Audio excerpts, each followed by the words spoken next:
Welcome to Retro Gaming Galore at Crash Live 2025.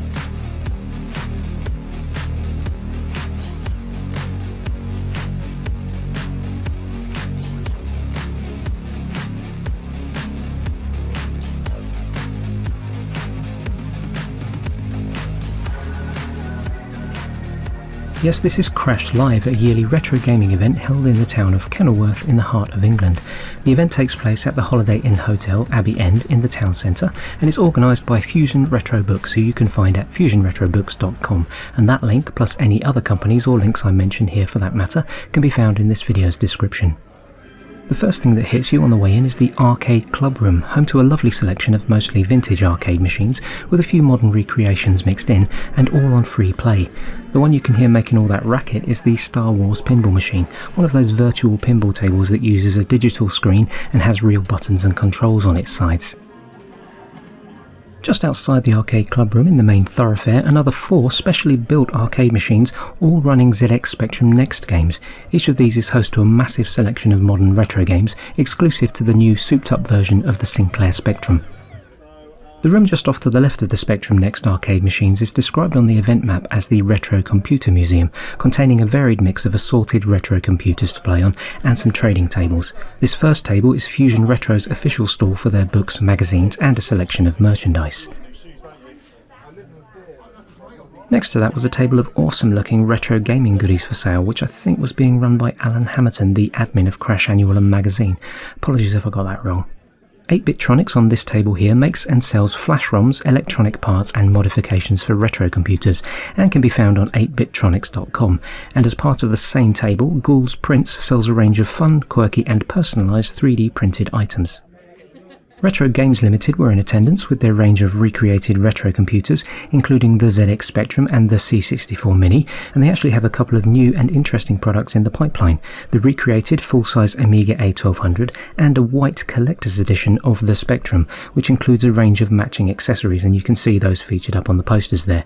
They also had a range of retro gaming fragrances on display too. These were produced by another company, Andrews UK, and you can check those out at auk.direct, and Retro Games Ltd's range of products could be found at retrogames.biz. On the next table along is Retro Gear, with a frankly incredible selection of Spectrum cassette games, and at some pretty reasonable prices too. I picked up a game for my collection while I was there for only £3. In addition to the cassettes, there were retro computers, books and peripherals, and a range of bigger box games in the crates below. Retro Gear has been trading since 1999, and you can find them on retrogear.co.uk, although a rebranding is currently underway, so their new website, which is under construction, will be at 8bitgalore.co.uk. Finishing up in this room now with a sweeping shot, or at least as close as I could get amongst the crowds, and the only thing left to mention is the one table I didn't get a chance to film closely. Midnight Brew over on the far wall there, a community-focused publisher of modern games for vintage hardware, and you can find out all about them on their Facebook group, which is where this photo came from. Across the corridor from the Retro Game Museum was the Spectrum Next room, which was absolutely heaving, so I had to settle for this all-round pan shot. The Spectrum Next team were in attendance, and a load of new and upcoming ZX Next games were on display, the highlight for me being the new Monty Mole platform game, which is still in development, and there were also a couple of tables set up selling Next-related gaming gear. Moving on up the corridor, it's the raffle table. Strips of tickets were £5 each, and the prizes are laid out on the table here, including the top prize of a very rare white ZX Spectrum Next. These were the Sunday prizes, but on the previous day, Saturday's first prize was one of those Spectrum Next arcade machines, which was still standing here by the raffle table waiting to be collected. So this is the raffle, yeah? Yes, so one entry is £5, yep. And you win a white Spectrum Next, and which is in that box. Superb, thank you. Just behind the raffle table in the hotel's restaurant is an area marked on the map as the PC and DOS gaming room.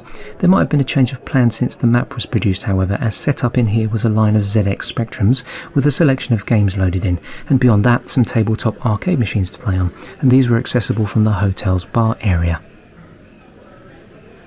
Across the corridor from the raffle table, one of the highlights for me was the Vectrex area. This is particularly interesting right now because the old MB Games Vectrex from 1983 is currently in the process of being re-released as a mini console. There were a couple of original Vectrex machines set up to play on with some interesting cosmetic modifications added, and a couple of the prototype mini versions to have a go on as well. And that's the minis in the middle. Yeah.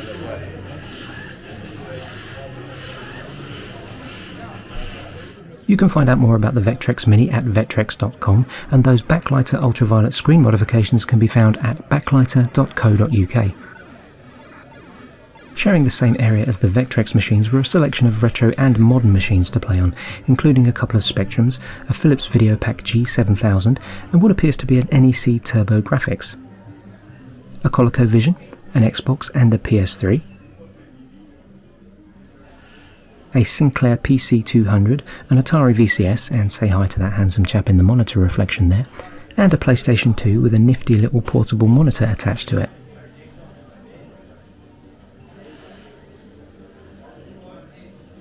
We got an N64, a Sega Saturn, a Sony Bravia TV-based PlayStation setup, a PS2, and a Commodore Amiga CD32, which unfortunately had crashed when I was filming this.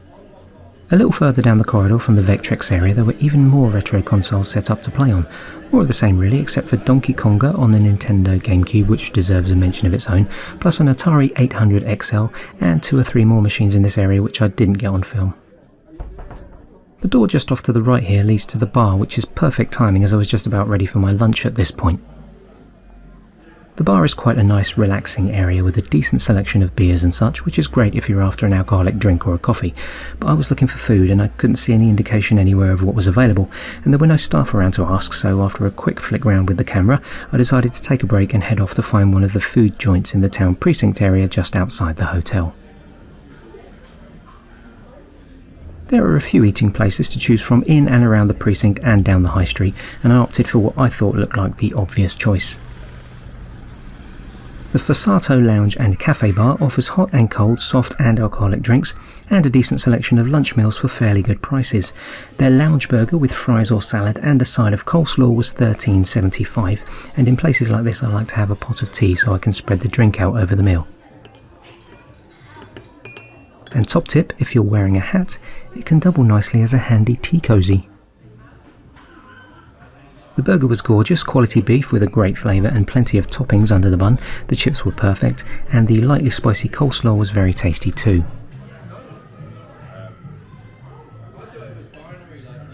While we're outside, it's probably worth covering the parking options, and although the hotel only has a small amount of parking available on site, the car park just off to the side here behind the precinct is perfect for this event, and there are public toilets here too, for which I was very grateful after I'd arrived and parked up.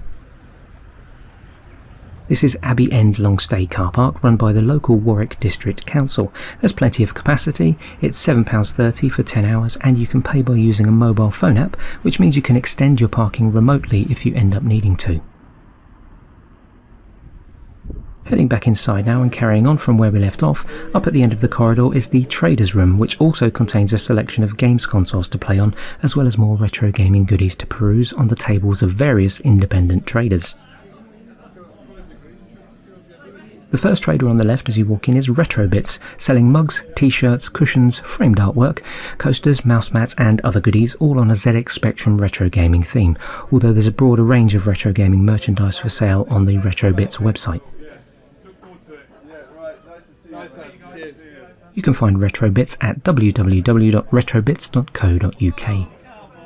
Next up it's ZX Dreams, a range of books written by Graeme Mason are for sale here, published by Fusion Retro Books, which are all about the memories we have of the best and the worst that Spectrum Gaming had to offer back in our school days when we were playing those games from new.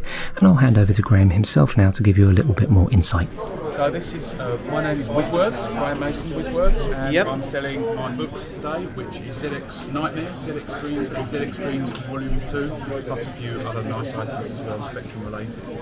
You can buy the books from Fusion Retro Books. The Fusion, there'll be a link to that on the in the video, yeah. And my own personal website, which is www.wizwords.net. Wizwords.net. Yes, and you can also sign up to my Spectrum newsletter on the ZX Spectrum, so you just need to Google Graeme Mason on the ZX Spectrum. Graeme Mason, Google Graeme Mason on the ZX Spectrum.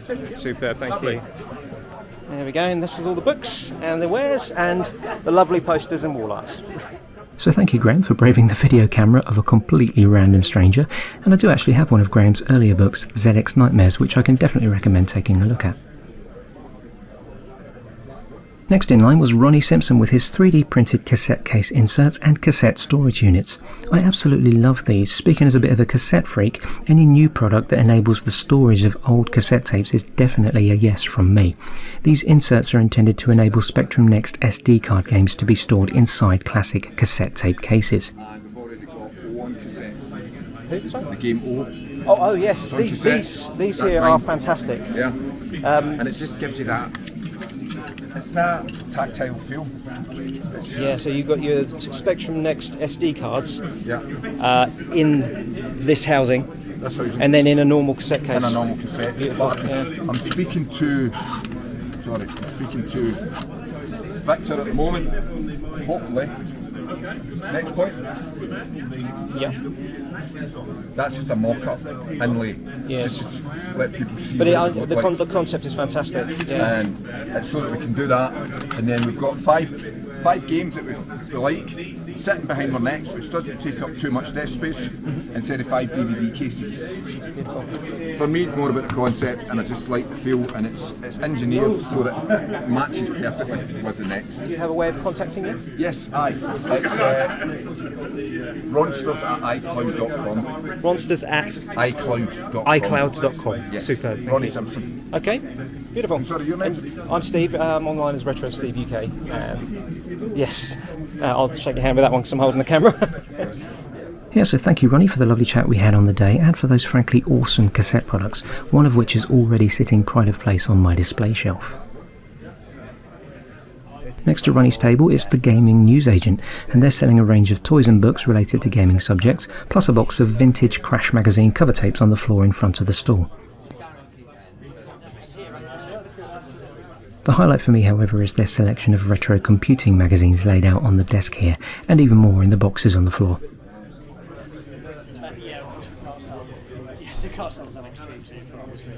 I gotta say, like, I only see you at... You can contact the Gaming Newsagent using the details they've put up on the sign there. Over in the far right corner of the room, it's Immortal Joysticks. These are modern arcade joysticks for your retro systems, and there are a number of beautiful looking arcade style sticks lined up on their table, and a selection of dongles and adapters for modifying and converting old school joystick connections.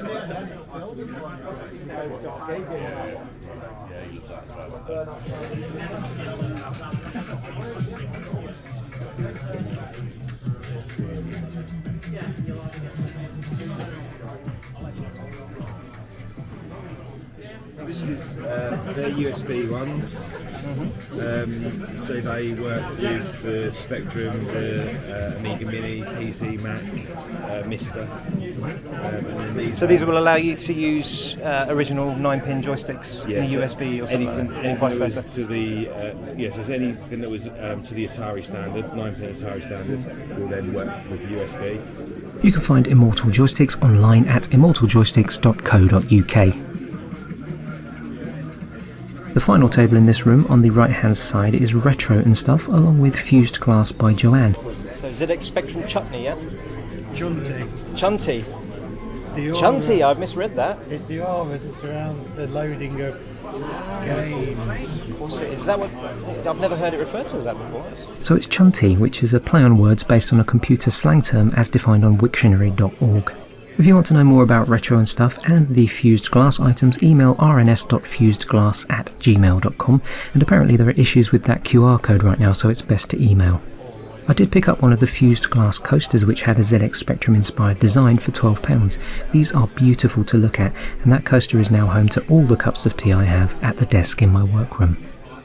Of course, one of the major features at Crash Live is the talks given by various legends from the ZX Spectrum scene, past and present, and you can check out a list of who's who and when they'll be giving their presentations just outside the traders room here. This corridor leads to the QA room where all the talks take place throughout the day on Saturday and Sunday.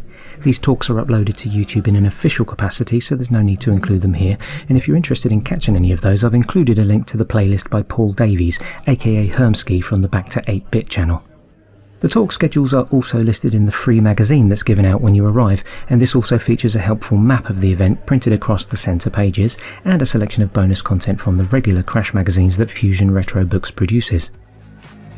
You can have a flick through this magazine yourself too by viewing the public link to the online version, and you'll find that in the description alongside all the other links from this video.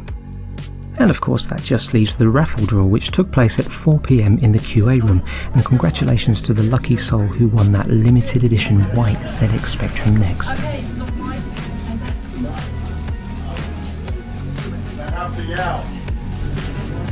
I'm disappointed. For a white ZX Spectrum Next. Timing.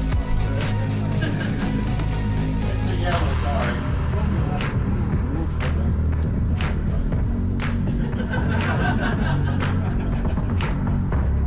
Yellow, 4, 8, 4.